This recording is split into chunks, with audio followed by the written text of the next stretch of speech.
నమస్తే, నేను Sreeja, tarot card reader, crystal healer and horoscope reader. ఈ ఎపిసోడ్స్లో మనం ద్వాదశ రాశులకి సంబంధించిన టారో కార్డ్ ప్రెడిక్షన్స్ చూద్దాము. అలాగే మీలో ఎవరికన్నా టారో కార్డ్ రీడింగ్ కోర్స్ కానివ్వండి, క్రిస్టల్ హీలింగ్, అలాగే లెర్నింగ్ అబౌట్ క్రిస్టల్స్ కానివ్వండి, ఆరా రీడింగ్ కానివ్వచ్చు, స్విచ్ వర్డ్ థెరపీ కావచ్చు, ఏదైనా కోర్సెస్ నేర్చుకోవాలన్న ఇంట్రెస్ట్ ఉంటే స్క్రీన్ మీద కనిపిస్తున్న నెంబర్స్కి కాల్ చేసి మీరు వివరాలు అడిగి తెలుసుకోవచ్చు. దాంతో పాటుగా మీకు కావాల్సిన జెమ్ స్టోన్స్ కానివ్వండి, క్రిస్టల్స్ కానివ్వండి, క్రిస్టల్ బీడ్స్, మాలలు కానివ్వండి, రుద్రాక్షలు కానివ్వండి, లేకపోతే జెమ్ స్టోన్స్ జ్యువెలరీ కావచ్చు, ఏదైనా సరే మన దగ్గర certified and quality non heated natural stones అనేవి అవైలబుల్ ఉన్నాయి. ఇదే నెంబర్స్ మీద మీరు సంప్రదించవచ్చు. మీకు తెలిసిందే, మనం యానిమల్స్కి సేవ చేస్తూ ఉంటాము. మనం ఎవరి దగ్గర నుంచి నాట్ ఈవెన్ సింగిల్ రూపీ అనేది డొనేషన్ రూపంలో ఎక్స్పెక్ట్ చేయట్లేదు. కానీ మీ అంతట మీరు చాలానే చేయొచ్చు. యానిమల్స్కి మంత్లో మనం చాలా ఎక్స్పెన్సెస్ చేస్తాం కదా, వాటిలోంచి ఒక 5% అయినా, అంటే ఒక 3%, 5%, 10% మీకు వీలైనంత వరకు మీ చేతులతో మీరే మీ ఇంట్లో ఏదైనా ప్రిపేర్ చేసి కానివ్వండి, లేకపోతే మీరు తినే దానిలో కొంచెమైనా సరే యానిమల్స్కి, స్టేరీ యానిమల్స్కి ఫుడ్ డొనేట్ చేస్తారని చెప్పి ఆశిస్తున్నాను.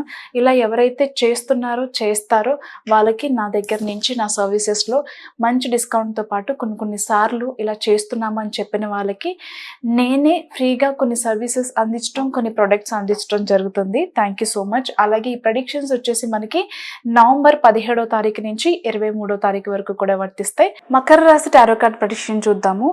మకర రాశికి సంబంధించి ఈ వీక్లో చాలా స్ట్రెస్ ఉండబోతుంది.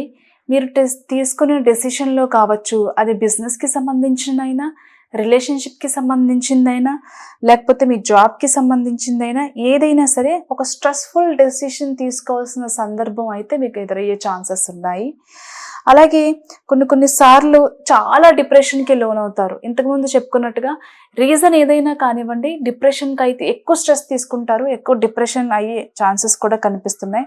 ప్రతి సిచ్యువేషన్లోని మిమ్మల్ని ఎవరో ఇరికిచ్చినట్టు, అసలు దాని నుంచి బయటికి రాలేనంత విధంగా కొన్ని సమస్యలు కానివ్వండి, కొన్ని చికాకులు కానివ్వండి మిమ్మల్ని చుట్టుముట్టే అవకాశం అయితే ఉంది. అంతేకాకుండా మీ గురించి నెగిటివ్గా ప్రచారం చేస్తారు కొంతమంది పనిగట్టుకుని. మరి డ్రైవింగ్ చేసేటప్పుడు కానివ్వండి, సెల్ఫ్ డ్రైవింగ్ మీరు చేసినప్పుడు, లేకపోతే ఎక్కడికైనా వెళ్ళినప్పుడు, టూర్స్కి కానివ్వండి, ఎక్కడికైనా వెళ్ళినప్పుడు కూడా చాలా జాగ్రత్తలు అనేవి అవసరం. జాగ్రత్తగా ఉండండి. ఈ 4 విషయాలు గుర్తుపెట్టుకోండి. దయచేసి మీ హెల్త్ మీద, మీకు ఏదైనా బ్యాక్ పెయిన్స్ కానీ, క్రానిక్ డిసీజెస్ కానీ ఉంటే వాటి మీద కాన్సన్ట్రేట్ చేయండి. ఈ వీక్లో ఇబ్బంది పెట్టే అవకాశం కనిపిస్తుంది.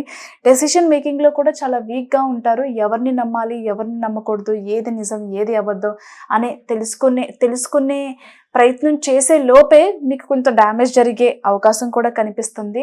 అసలు ఏం డెసిషన్ తీసుకోవాలి, ఎలాంటి డెసిషన్ తీసుకోవాలి, ఈ డెసిషన్ తీసుకున్న తర్వాత ఎలాంటి ఛాలెంజెస్ వస్తాయి, అవి నేను ఫేస్ చేయగలుగుతానా లేదా, ఇలా ప్రతిదీ కూడా చాలా స్ట్రెస్ఫుల్గా ఉంటుంది ఈ వీక్లో. జాగ్రత్తగా ఉండండి. బిజినెస్ పరంగా చూసుకుంటే కనుక పార్ట్నర్షిప్ బిజినెస్లో ఉన్న, ఓన్ బిజినెస్ చేసుకున్నా బాగుంటుంది. కానీ కొన్నిపాటి మనస్పర్ధలు అనేవి ఉన్నప్పటికీ కూడా అవి ఎక్స్ప్రెస్ చేయకుండా మీలో మీరే బాధపడుతూ ఉంటారు.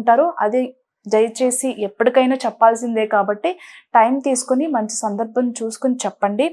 ఇకపోతే promotions, salary increments, on site opportunities, job change, career చేంజ్కి సంబంధించిన విషయాల్లో కూడా అనుకూలంగానే ఉండిపోతుంది. స్ట్రెస్ లేకుండా డెసిషన్ తీసుకోవడానికి ట్రై చేయండి. For example, on site opportunity వస్తే ఒక్కొక్కసారి ఫ్యామిలీతో వెళ్ళడం కుదరదు కాబట్టి కొంచెం వెళ్ళాలా వద్దా, ఫ్యామిలీని వదిలేసి వెళ్ళాలా అని చెప్పి స్ట్రెస్ తీసుకునే అవకాశం ఉంటుంది. ఆపర్చునిటీ వదిలేసుకుందామా అని కొన్నిసార్లు కూడా అనిపిస్తుంది. దీనికోసమే కదా మనం ఇన్ని ప్రయత్నాలు చేసాం, ఇంత వెయిట్ చేసాం అని ఒకవైపు అనిపిస్తుంది. ఇలా మీకు అవకాశం ఉన్నప్పటికీ కూడా డెసిషన్ మేకింగ్లో ముందు చెప్పినట్టుగా ఏంటంటే, ఒకవేళ మనం ఆపర్చునిటీ తీసుకుని ముందుకు వెళ్తే, తీరా అక్కడికి వెళ్ళిన తర్వాత నాకు ఫ్యామిలీ గుర్తొస్తే నేను ఉండగలుగుతానా లేదా, ఇలాంటి ఛాలెంజెస్ అన్నీ కూడా ఎదురవుతూ ఉంటాయి. స్ట్రెస్ఫుల్గా ఒక డెసిషన్ తీసుకోవాల్సిన అవసరం ఉంటుందన్నా కదా, అలా. ఇకపోతే ఎప్పటి నుంచో ఎదురు చూస్తున్న అవకాశం ఖచ్చితంగా ఈ వీక్లో మీ తలుపు తడుతుంది. ఆ అవకాశాన్ని అయితే ఖచ్చితంగా ఈ వీక్లో అందుకుంటారు. హౌస్ రెనోవేషన్ వర్క్స్ కానివ్వండి, ఇంటీరియర్కి సంబంధించిన వర్క్స్ కానివ్వండి, లేకపోతే హౌస్ ఎక్స్పాన్షన్కి సంబంధించి, డెకోర్కి సంబంధించిన డెసిషన్స్ కూడా ఈ వీక్లో తీసుకుంటారు. కొన్ని మార్పులు చేర్పులు చేయాలని చెప్పి చూస్తూ ఉంటారు మీ ఇంట్లో. All the best.